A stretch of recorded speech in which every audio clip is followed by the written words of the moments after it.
Alright, I don't know if we have sound, but here is all of the snow from the blizzard of 2010. Mid-thigh on a 6-foot tall man.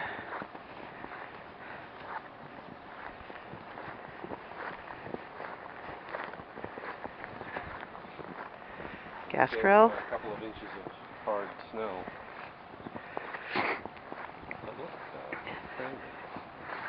That's our picnic table. Buried. A lot of wood taken out of the wood rack for the fire this weekend. And all our poor hungry birdie birds.